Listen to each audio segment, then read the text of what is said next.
The Unlikely Innovators with Mike Commito and Steve Gravel. Presented by Cambrian R&D and the Center for Smart Mining. Mike, we're back with another episode, a bonus episode of The Unlikely Innovators.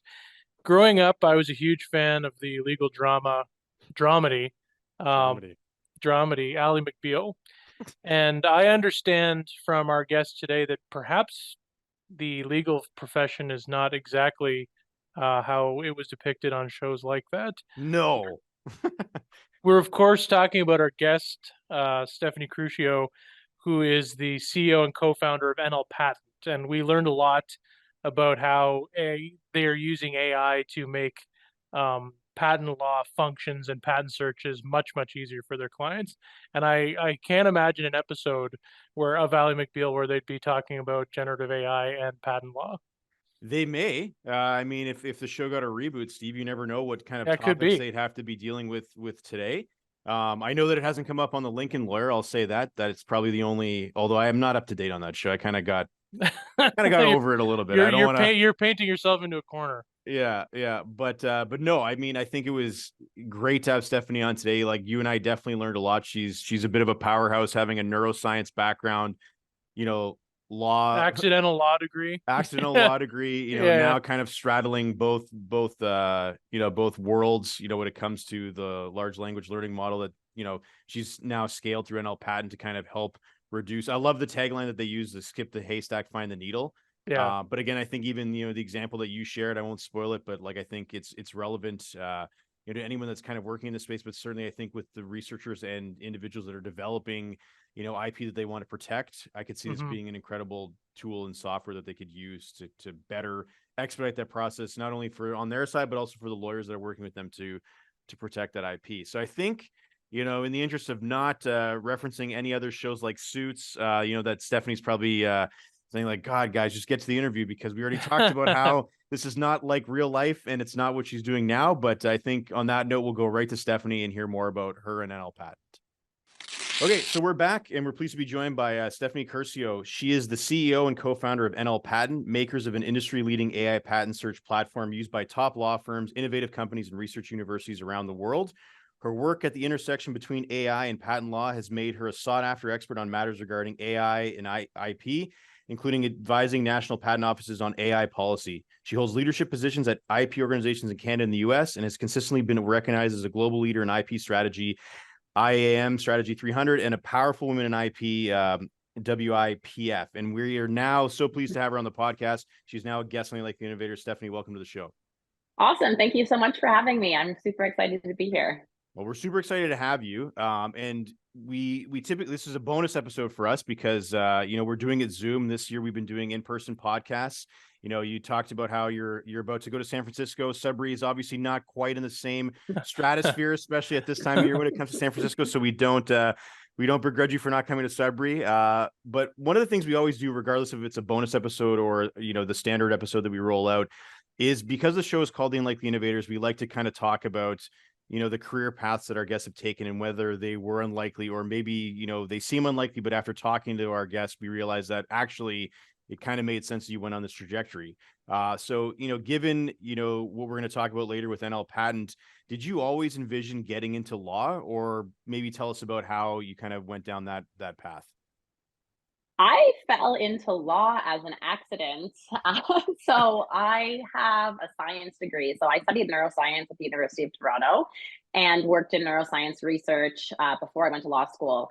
And somebody told me I should be a lawyer, and I thought I might as well write the LSAT. So I wrote the LSAT and applied to law school, got in at a bunch of schools in Ontario, and decided to go to Western to study law. And it's been an interesting journey since then, and I'm sure we're going to get into more of the details over the course of this episode. So it was unlikely then. See, I mean, we didn't know that. We did our homework on you before before joining on this call today, but that is a great kind of detour, right? From neuroscience research to law. Totally. And you'll see how the threads are all connected in terms of my educational journey and the career path that ensued as a result. You must have aced your LSAT then, right? With the neuroscience background, with those logic games. The logic games, exactly. So if you're familiar with the LSAT, there's a logic games component, and that was the one section that I consistently got 100% on. Mhm. And it's interesting talking to some friends at law school, which sections people excelled at. And that was definitely the one that I aced. I can't imagine backing into a law career, but that's a really sort of interesting. Accidentally became a lawyer. People are struggling to pass the LSATs, and you're just flying through it. I don't mean to say that it's easy, but I think it's amusing that it was accidental for you. It's funny. I mean, I had a friend that you called me because she got into law school and med school and dentistry school, and she's like, I don't know what to do. And it's just, some people are just really good at standardized tests. Yeah, well, I mean, and as long as you can actually find a fulfilling career after that schooling, I think that's the part you have to put together. After the test is over, you actually have to make a go of it, doing the coursework, and then obviously practicing in the trade. Um, while you're going through this journey, um, I know Western's an interesting place because typically from like the engineering schools and some of the science schools, you see a spirit of entrepreneurship on campus. You don't always see that same sort of spirit or people being drawn from the legal field to entrepreneurship. So maybe you can help us connecting some of those dots. Did you find yourself being drawn into entrepreneurship early in your law studies or law career, or how did that shake down for you? It's sort of interesting when you're going through law firm interviews, there's this like spirit of entrepreneurship because although you're working at a firm, there's a lot of individual contributions that are necessary to excel in that career path. Certainly early on, you just take the work that's given to you, you heads down and you do what you're told. But as you progress in your legal career, there's a requirement to do your own business development, develop your own clients, and that sort of thing. So having an entrepreneurial spirit is actually an asset in the legal profession, particularly as you start to get more senior. I didn't make it to that point in my legal career that I was particularly senior. However, I always had that entrepreneurial drive and took on new tasks and challenges. So whenever there was a new field that the firm was entering, I took it upon myself to do research and try to get exposed to that field. So, very early on in my legal profession, I wanted to write and contribute to the firm's thought leadership. And interestingly, even as a student at a law firm, I remember writing an article that was picked up by the Financial Post, and I was called upon to do an interview, and it was pretty interesting. And I remember the managing partner sending around a note to all the lawyers saying, look at this random student. You should all be doing things like this to help promote the brand of the firm. That's comfortable in the hallways after that, eh? Exactly. Yeah, I didn't really know how to take that, but I guess it was a good thing. Yeah, yeah, for sure. So Steve and I are obviously outsiders to the field, but I think like a lot of people, we get our, understanding, our perception of law, from the shows that we watch. Again, I have a couple buddies who are lawyers, and they probably hate the questions I ask them after my wife and I have crushed another season of The Lincoln Lawyer, and they have to tell me, no, that's not actually how that works, Mike. But thanks for reaching out. So like a lot of people, I think, have this tendency that they think of, the legal profession as like, the courtroom dramas or the paperwork that's happening at the firms.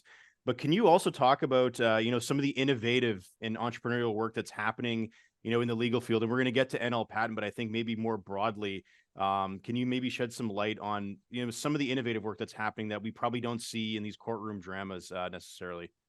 Sure. Yeah, I can sympathize with your friends who get frustrated with that. I remember walking to the firm. It's cold. It's like middle of January, dark outside. I'm trying to get to the office for like 6 a.m., coffee in my hand, and seeing people, filming suits or whatever in the middle of that day, and just getting really upset that it's being this glorified Yeah. view of the law that actually has no grounding in reality. So um, I think I have a little bit of a bias because I was an intellectual property lawyer, which means I am constantly exposed to innovation, new ideas, inventors. I remember sitting on inventor calls with the partner that I was working on the file with, and just being fascinated by how these individuals are communicating their inventions. And it's actually the lawyer's job to coax the invention out of the inventor's head and get it into some form that would justify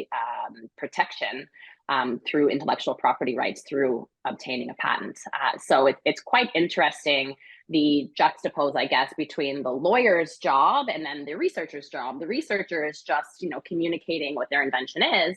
And the lawyer's job, particularly the patent lawyer's job, is to try to maximize the monopoly or the scope of the patent that the individual or the company would end up getting as a result of that research. So it's interesting to see that interplay. The IP department at law firms, it always sort of operates like a silo. So, we have this group of, scientists or engineers or people that have had a very interesting path to their legal profession. And we are experts on, some field of technology. And we're the ones that anybody calls whenever there's an IP issue. Like even the most insignificant IP issue, the corporate lawyers will just call the IP people to ask the question. Everybody is scared of IP, but we have a really interesting lens into what's happening in the world. And some people may not know or appreciate, but when a patent is filed, it lives underground. So it doesn't get published for 18 months after it's filed. So the lawyers or the patent lawyers get exposed to new research well before it is public knowledge. So that's a really cool aspect of the profession that I chose. Yeah, I think it's when you put it that way, it seems that exposure is sort of what we can sort of draw as to what happened next for you. And I just want to draw an interesting, perhaps it's not interesting, just bear with me on this metaphor, but we had a soldier on before, Daryl Adams, Canadian soldier, and we said, what makes you want to jump out of a perfectly good airplane? So when I look at your, potentially lucrative law career, what makes you want to jump out of a career like that and into the startup world or the tech startup world? So give us some background on how that happened, and then please talk as much as you want about NLPatent. That metaphor is so true, and also something that I didn't appreciate as much when I left my cushy law job to do the startup thing. I mean, it's been a wild ride, and you always, look back and reflect on your journey. And when you're going through it, it seems so hard and impossible. But looking back, you think of all the good things. And I've had such an interesting and wonderful career. So practicing law is so different from how it's glorified on TV. So, I mean, as I said earlier, it's really heads down. You just do the work, you bill for your time. So there's this weird association with time and ensuring that you are working for as long as you need to in order to contribute meaningfully to the firm and to your clients. So that's all very weird. And you don't actually leave your office ever. So there's also that. I didn't see the light of day for quite some time as I was starting my career, and that's very common for all people at big law firms, and I'm sure small law firms as well. So that's the early stages of any legal profession. So for me, it was all right, interesting work, interesting clients, interesting exposure to technology. With my background in neuroscience, I was thinking that I would be a lot more exposed to neuroscience inventions, but of course, you don't always get clients that are solely focused in what you are an expert in. So you end up having to learn a lot, and that's pretty cool and interesting too in and of itself, because you are working with clients across different sectors of technology. So my work was spread across all different life sciences and even chemistry. So I ended up having to dust off my chemistry book and relearn some things, which was interesting in and of itself. But when things got interesting for me is when I was first exposed to AI technologies. And I was exposed to AI at an inflection point when natural language processing started to become very useful in different industries. And there was a obvious application in patent law, legal generally speaking, but certainly for patent law. And fast forward a bit, when natural language processing really started to get interesting was when the machine learning community was talking about large language models. And this is well before ChatGPT.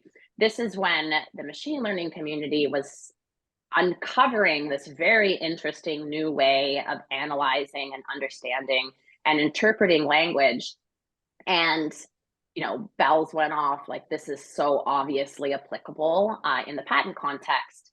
And so we designed a system or a model to understand and interpret the language of patents and innovation, generally speaking.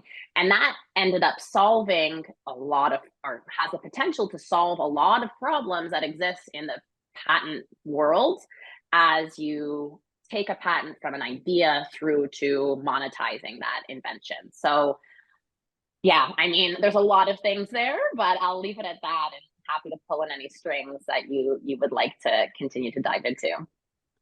Sure. And I think, was there ever an inclination to just have this as an in-house service at the firm you were at, and then never carve it out as a tech firm, or was it always like, was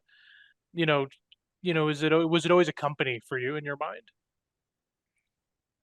Good question.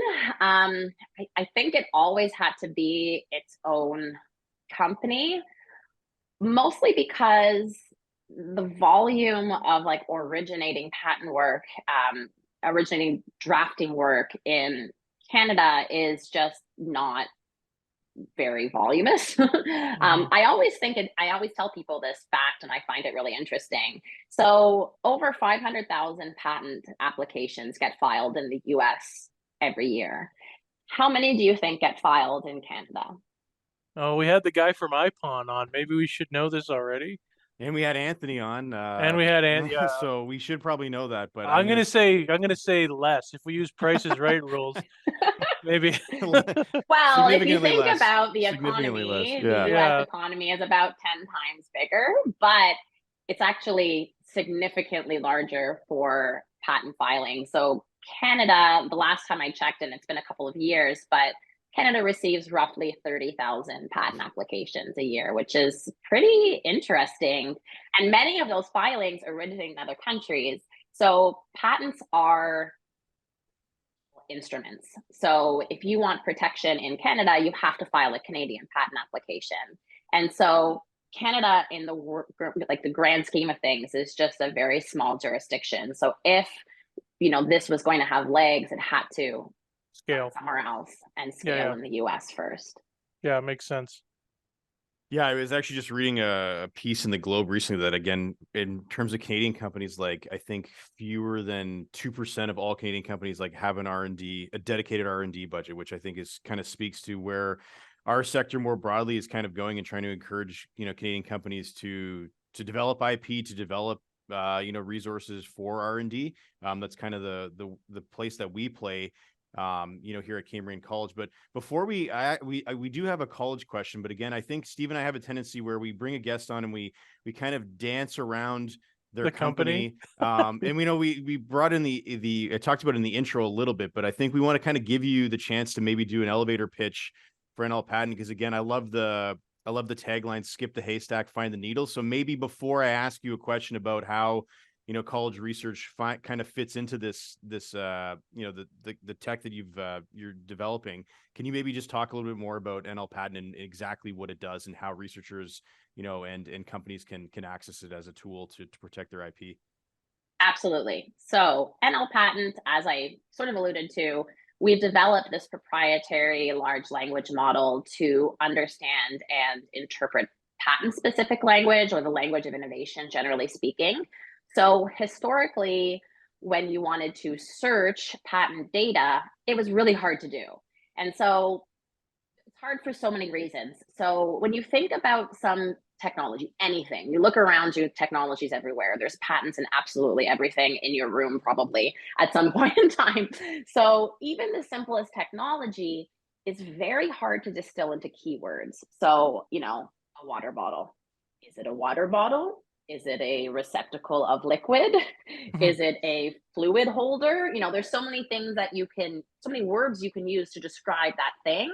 And the words themselves are sometimes, jargon associated. So, I mean, there could be some technical term that somebody made up at some point in time and used for like a couple of years and then it went out of fashion. So if you want to search patent data and capture some field of technology, you literally have to think of every single way that thing has been described since the beginning of time and form some like complex Boolean search string in order to capture what that is. So keywords, although are useful, are not a great way to capture sophisticated technology. And a water bottle is like a very uncomplicated form of technology. So if you think of complex technology, it's super hard to explain in natural language and try to string this crazy keyword Boolean search string together.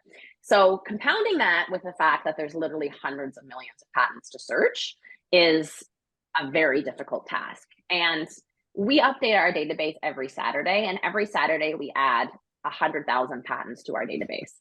That's outrageous. So this problem is getting bigger and bigger, and just seeing the rate of innovation, frankly speaking, it's making it almost impossible for the old-fashioned way to work in this context. So what we've designed is this language model that's applied specifically to search and understand patent data. So instead of composing this extremely complex Boolean search string, you just say, I've invented a water bottle that blah, blah, blah, blah, blah. The system will read that entire description, understand what the invention actually pertains to, and generates a list of patents that are actually similar to that thing, rather than just blindly matching keywords. So it's a much more effective way to do patent searching and to understand and unpack patent language and patent data.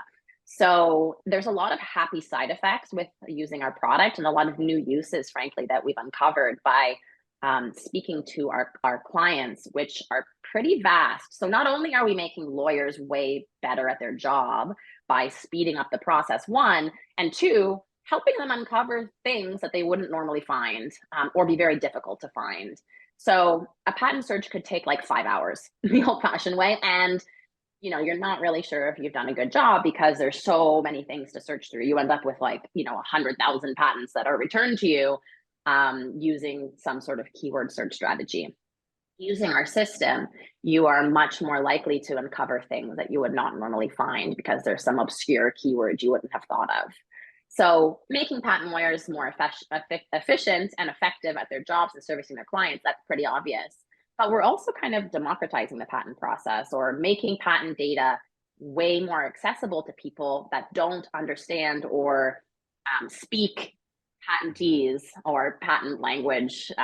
If you've ever tried to read a patent, there's a whole language associated with patent applications that the general public just doesn't communicate in. So we have users today that are R&D professionals or researchers or have some other interesting application as to why they would need to access patent data. So it's been an interesting journey uncovering use cases and understanding how people or what people want to glean from patent data and why they would conduct a patent search to do that. I think it's neat that you said research professionals because like I was like a year ago or 2 years ago, we were trying to find this very particular solution that could be adapted for another industry. And I was going through patent after patent after patent for days to try and find out, is there any technology like this? Like there was no sort of, other than like doing the work, the hours and hours and hours of work, there was no way of actually easily going through all of the different patents that might be relevant and that might be completely irrelevant, right? You spend more time looking at irrelevant patents than the relevant ones that you care about. That's exactly right. You don't understand the magnitude of how insane this problem is until you have firsthand experience with it. So I totally understand what you're saying. We could have saved Steve a lot of time, and that's kind of what the question I had is, obviously this is a college podcast, and right now in Ontario, I think the landscape is changing for colleges, but for the most part, we've still kind of adhered to the to the rule that the industry partners we work with on applied research projects, like all of the IP, resides with them at the end of the project. The college isn't usually looking to, to take a licensing deal or royalty agreement on that IP. But it's a little bit different, on the university side where they have tech transfer offices and they are actually doing, this intellectual property protection, for the university. So maybe this is more of a question for our university colleagues that are listening. But in terms of, the tool and the services that NLPatent offers, like where do you are you finding that intersection between, the work that researchers are doing at universities and the tech transfer offices? Are they utilizing NLPatent to kind of expedite this? Again, I could see it even in our case where we may not be looking to take a stake in that IP, but that certainly could have saved Steve a lot of time, reading patents, especially, when he's not necessarily trained or prepared to do that. Absolutely. So we do have university clients, tech transfer departments at universities using our product today. We have, I think, 4 or 5 universities now, and that number is growing. And universities are a perfect example of how our product can be leveraged really effectively, because as you can understand and appreciate, there's lots of different research coming through a university spanning different technology areas. And the tech transfer department at a university can't possibly have knowledge in every single field of technology or expertise. So it's very difficult for them to distill a complex invention into a string of keywords and do an effective patent search. So our product is being leveraged at tech transfer departments to bridge that gap, to enable a intelligent person, certainly at a tech transfer department, to be able to access patent data in a field of technology that they may not be experts in. And that allows them to do this sort of what they call no go, but in terms of patent filing very quickly using our technology. So I mentioned, 5+ hours to do a patent search the old-fashioned way. Using our system, it can be as quick as like 10 minutes to do a fairly thorough job of at least understanding and assessing the landscape. And if you wish to dive deeper into any of the patent documents that are being generated, we have a really cool new feature that we recently launched, and it's being utilized heavily by our university clients, is this explainability feature. So this is the holy grail for AI systems. Often they are classified as a black box. People don't know how they work.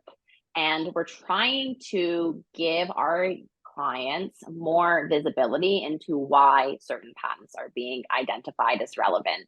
And so with a click of a button, our generative AI feature will explain to you in plain English why a patent document is similar to your query. And that is extremely useful, not only to quickly assess the relevance, but also to identify any potential gaps or identifying which features aren't present in that document, so that can further inform your search strategy going forward.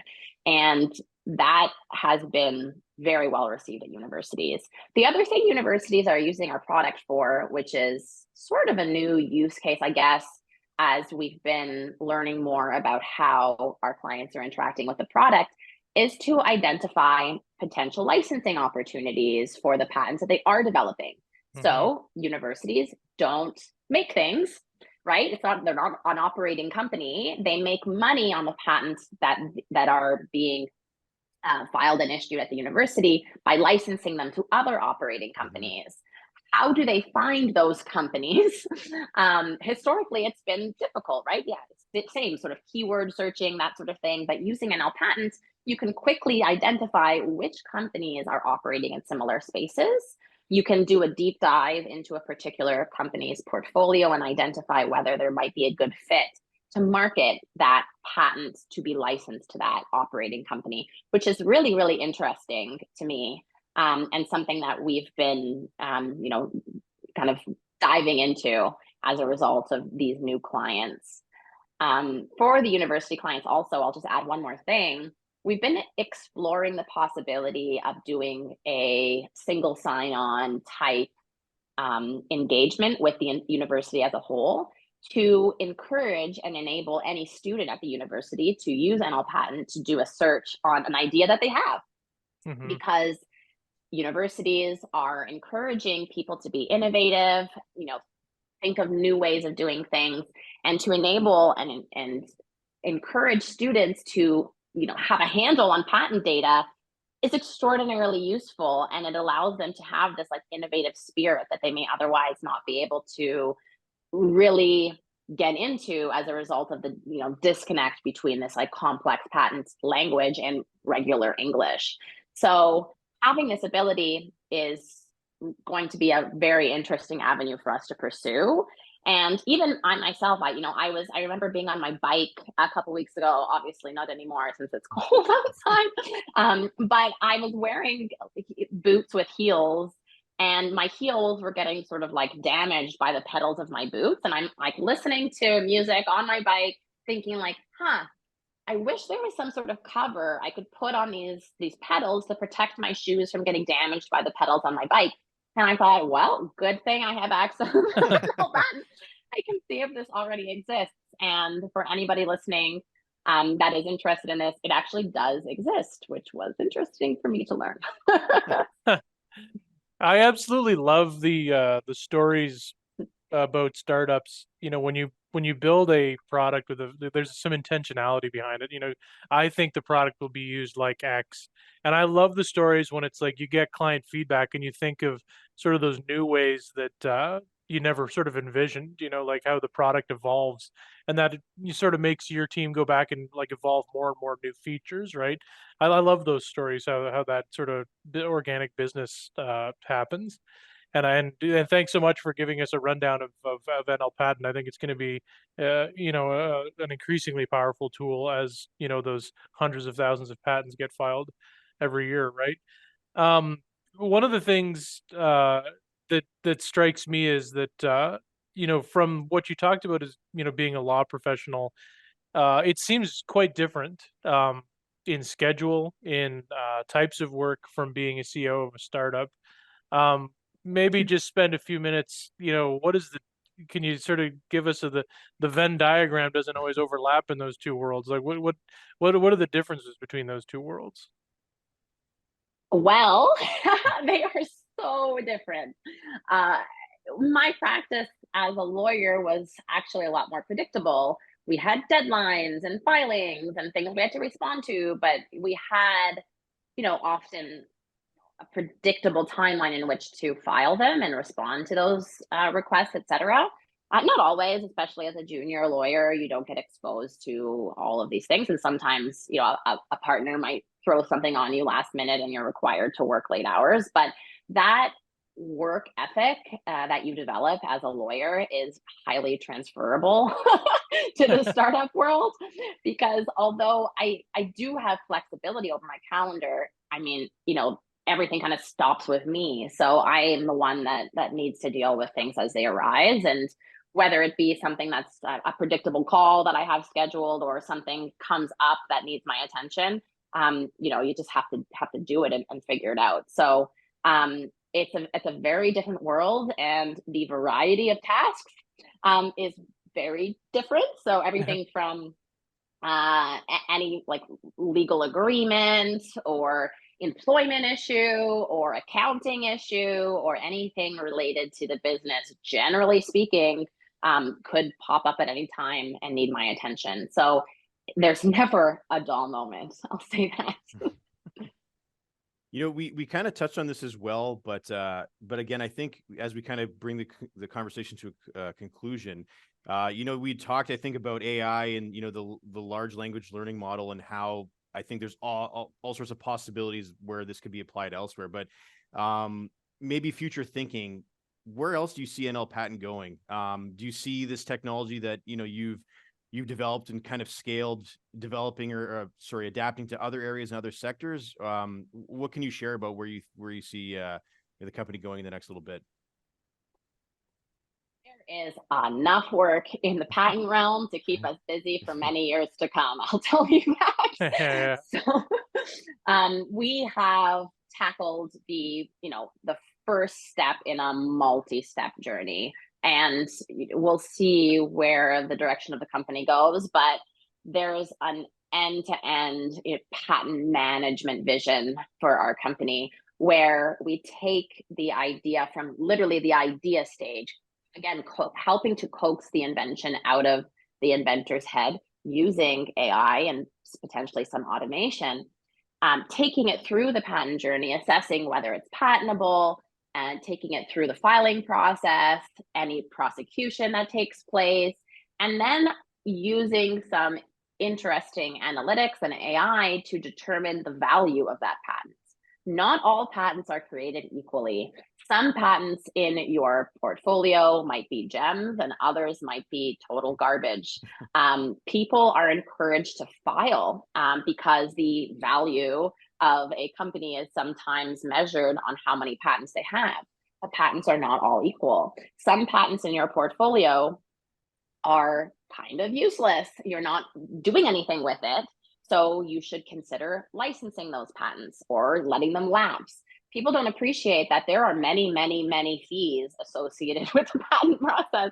So I mentioned earlier that patents are national instruments, which means you have national fees associated with every single jurisdiction that you want to have patent protection for your invention. And those fees increase as years go on. So the whole patent system is designed to essentially encourage people to disclose publicly their research in order to advance society. And so after your 20-year patent term has expired, that invention gets released into the public so anybody can make use out of it. And the patent system is designed to kind of speed up that process if possible. So the fees go up as you get closer and closer to that 20-year mark. So the patents that aren't doing anything for your business, perhaps you should let lapse. So anyways, as you can appreciate, there's a lot of intricacies and value that can be attained from sophisticated AI systems that are designed to not only understand the global patent landscape, but your own portfolio. So, 3-5 year journey for us is to continue to build and develop tools built on our proprietary language model that we've already designed. So we've done the hard part already, and now it's just repurposing it across the innovation lifecycle. It's going to be a really fun journey, and I'm so close to this problem from my legal background and my experience as an IP lawyer, and now in the AI space, I have this really unique skill set where I have exposure and experience in both areas. And everybody and their grandmother is talking about large language models, and this is not lost on the IP community. So everybody's been thinking about applications in AI, and I just love having conversations with people in the industry to understand their pain points and help us envision a path forward to make the entire patent process way better. There's so much room for improvement. Well, I think you're well on your way to solving that. And I think, I'm always excited when we learn things on podcasts, and we certainly learned a lot, not only about patent law, but about the processes you're automating with NLPatent. Before we let you go, and you've been, we say this every time, but you've been a very generous guest with your time and for taking the time to sit down with Mike and I. You mentioned biking, so that's giving some of it away, but what does Stephanie do when she's not doing the very busy work of running a company? I cycle only for transportation purposes. It's not for fun. So it's not a hobby. No, it's not a hobby, although I do enjoy it because it gives me some fresh air and Sure. exercise while accomplishing some other task, which is getting from point A to point B. The only thing I really have time to do is spend time with my kids. So I'm a new-ish mom. My son, Mateo, is almost 20 months old. It's always funny, people that don't have kids, like, what does that mean? Just over a year and a half. You don't have to do the math. Do the math quickly. He's just so much fun right now. And yeah, I'm enjoying spending every moment with him, seeing him learn new things. And it's been a joy. So really the only free time that I have is spent with him, and it's been a joy. Fair enough. It's time well spent. So my gosh, thanks again for doing this, and we really look forward to seeing the progress of NLPatent as you continue to to dominate the world of the confluence of AI and the legal profession. Thanks for coming on. Awesome. Thanks so much for having me. I really enjoyed this. Yeah, Take thanks, care. Stephanie. It was great. Mike, we opened the show talking about legal dramas. And it was great to hear from Stephanie and her journey and all the good things they're doing at NLPatent. But let me ask you this, because you often ask me a question, Yes. and I'm going to ask you. We did mention a few legal shows.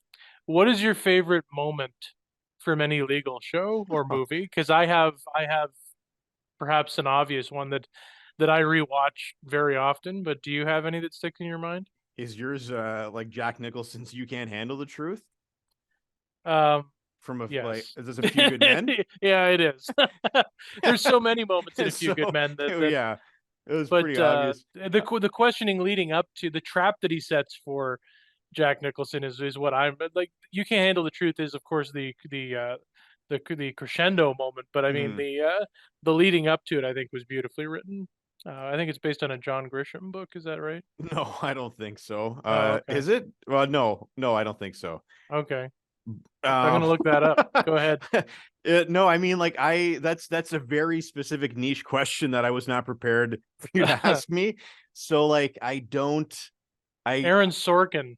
That makes more sense. The dialogue in that movie is definitely Sorkin-esque, for sure. But I don't have anything that springs to mind other than that one, because that's, like, I think a quintessential, like, moment in a legal drama.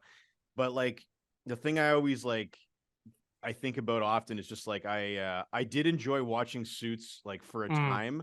I thought it was, like, the fact that it was, I think, a network show that started out, so, like, it didn't, like, they swear in law firms, like, probably more than you would in, like, in a shop floor, depending on what's going on that day. Eventually, Suits did get to that point where I think it got picked up by another network, or maybe it was just for Netflix, and they started swearing, and it was, like, more realistic to what you would find in a law firm. But the thing we always like, if you had a drinking game in Suits, every time they talked about getting their name on the door, you'd be drunk by the time, like, you got through the season, right? It's That's like funny, everything's like name on the door, name on the door, name on the door. So, like, I eventually became like a parody of itself, where I'd watch and be like, I can't do this anymore. So, like, that's or the always like a folder in their hand. There'd always be like this mysterious folder would be like the evidence they need. Yeah. I always noticed that it became a bit of a caricature, right? But like, you and I haven't written a show, so. Well, yeah, exactly. So, I mean, and it did entertain me for a while. But as far as, like, an actual moment, like, I think that from A Few Good Men is the one that I think probably comes to mind for a lot of people. But beyond that, I think I can't even really think of. Well, there's a lot of like, if you've ever seen the movie A Time to Kill, there's a lot of really good courtroom stuff there.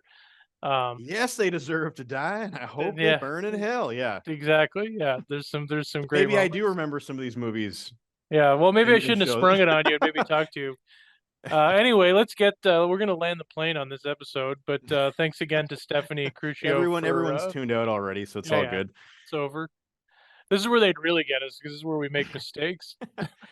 I mean, anyway, if Stephanie and her husband are still listening, this is where we've, like, at first, like, heard her interview. This is where we became, like, in his mind, the best podcast. We take that Malcolm Gladwell, but I think at this point, we've jumped the shark.